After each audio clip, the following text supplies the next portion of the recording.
Hello friends, welcome into the Cowboys Report presented by The Guild. I am Tom Downey. Follow me on Twitter at WhatGoingDowney for more Cowboys coverage. Start off with some rumors now around the Cowboys. First up, is it going to be a breakout season for Taco Charlton? I'm going to give it 2 stars for now. I'm not quite sold on it, even though I am very hopeful that it does go down for Taco. He had 3 sacks last year in limited playing time. He was better as the year went on.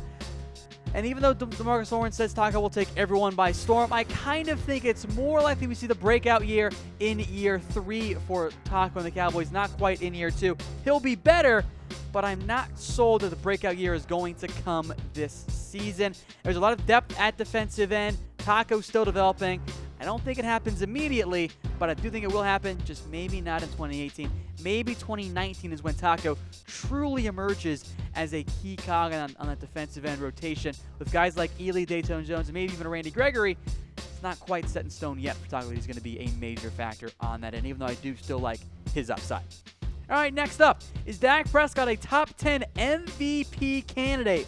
2 stars on this one as well. BetOnline released their odds, and Dak Prescott checks in tied for 8th, even though there were multiple guys tied at 8th, or at the 8th spot, so kind of top 10, I guess. Then he's tied for 8th, even though it could have been anywhere from 8 to 12. So Cam Newton's in there, Kirk Cousins, Matt Ryan, Phillip Rivers, all among the list there.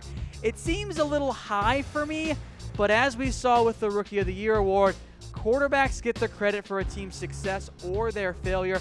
I think he's going to be better next year than what he was in 2017. Having Tyron Smith is going to be a big factor. Having Zeke for all 16 games is huge.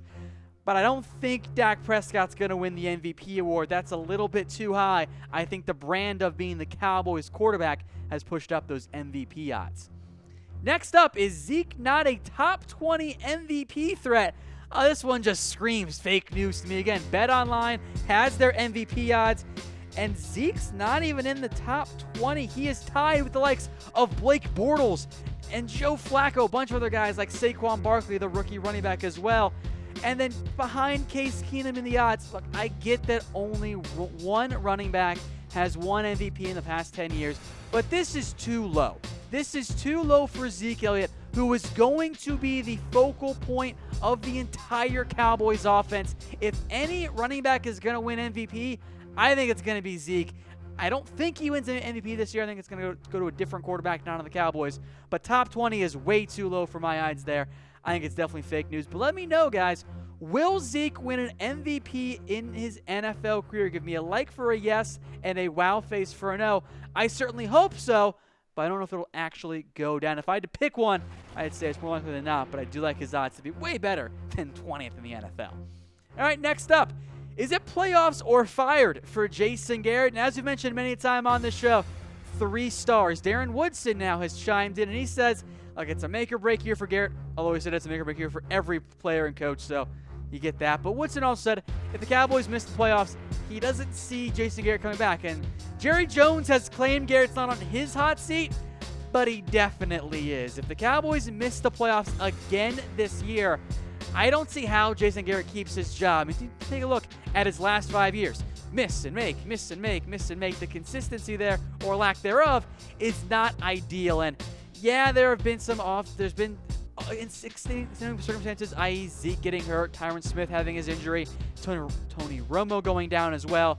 But at this point, if Garrett misses the playoffs, I just don't see how he's not going to come back as the Cowboys head coach, or how he's going to come back as the Cowboys head coach. If he misses it, I do think he's gone, barring all of the injuries this year for the Cowboys. We have updates on Zack Martin and Terrance Williams coming up, but first, a word from our sponsor, The Guild.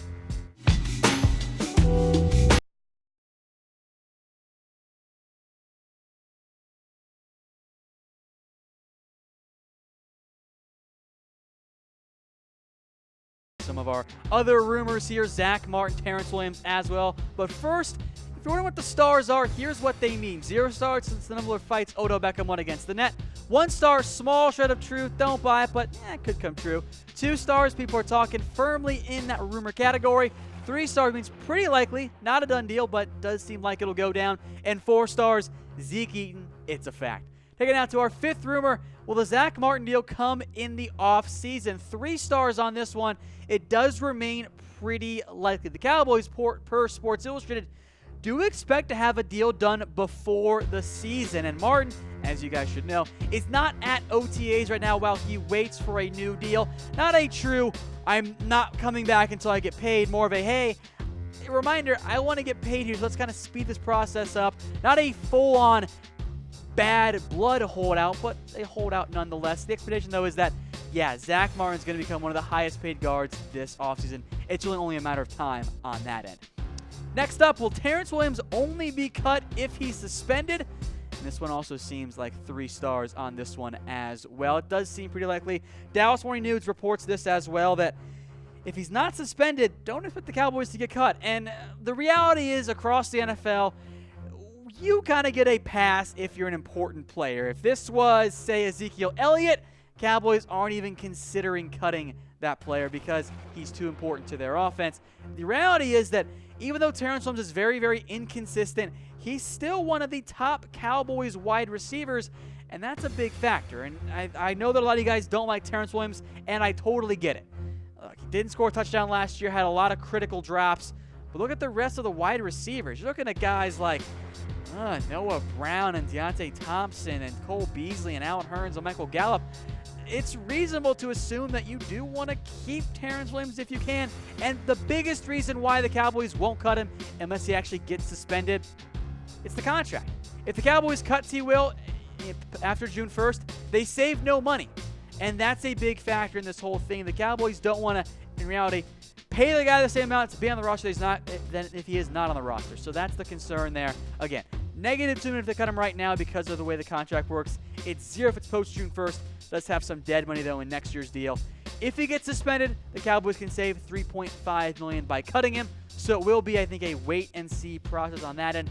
If he gets suspended, then I do think Terrance Williams gets cut. I think I know your guys' answer here, but let me know in the comments section if Dallas should cut T. Will. Give me a like for a yes and a wow face for a no.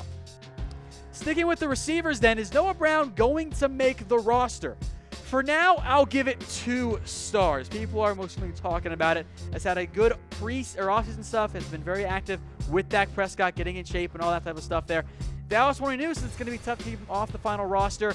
And I do kind of lean that way. I'm between 2 and 3 stars on this one. I'll stick with 2 for now. And the big if for the Cowboys, if Terrance Williams gets suspended, you kind of cross him off the roster there. Hurns, Beasley, Gallup, they're all going to make it. And then you could have Brown, Wilson, and Thompson be your 6 receivers along with those 3 guys. So Noah Brown, very much on the roster bubble. But because he's a good blocker, I do think he has a solid chance to make the Cowboys roster this year. We'll just wait and see if he actually does. Again, I'm between 2 and 3. It's almost 2.5 for me in terms of Noah Brown making the Cowboys roster. Next up, is Tavon Austin going to replace Dez Bryant? Fake news on this one, folks. The mini headline from Bleacher Report as part of a bigger article was if Tavon Austin is replacing Dez Bryant in the Cowboys offense, which, no, he's just not. It's not going to happen. Austin will be used very differently than Dez Bryant. Described himself as a playmaker. Look, Tavon's going to be kind of a Lance Dunbar type player. So, yeah, the Cowboys about getting the ball have said they want to get the ball in Austin's hands. It's not going to happen at a Dez Bryant level. It's going to be Hurns and Gallup and even some T.O. if he's on the roster, taking a bigger of those market targets on the outside. Tavon, I think, is going to play inside and halfback as kind of a Lance Dunbar role. All right, folks, one final rumor. Does the Cowboys not need a number 1 wide receiver? I'll give it 2 stars. There's some truth to this one, but there's also some very much untruthiness to this one. And Dak here says, I don't know if teams necessarily need a number 1 wide receiver. You just got to spread the ball around, which is accurate. I do get that. That's why it's 2 stars. On the flip side, it's a lot easier to spread the ball around when you've got a number 1 wide receiver taking the lion's share of the focus from the defense away. And look, I know that Dez Bryant was not the same guy last year, but defenses still paid him a lot of attention. There were games he got double-teamed, where he was the sole focus for opposing teams' defenses, and they let everybody else get open. So I get what Dak is saying. You do want to spread the ball around, and you look at some of the teams that recently won a Super Bowl. Teams like the Eagles. Are Alshon Jeffrey, Zach Ertz really legit number 1 options? Kinda not, but they are really good options, and that's what concerns me the most about this Cowboys passing attack. The receivers and tight ends, you don't even have a whole bunch of locked-in number 2. So that's the concern for me, folks. And again, follow me on Twitter at WhatGoingDowney for all of the latest Cowboys news and rumors.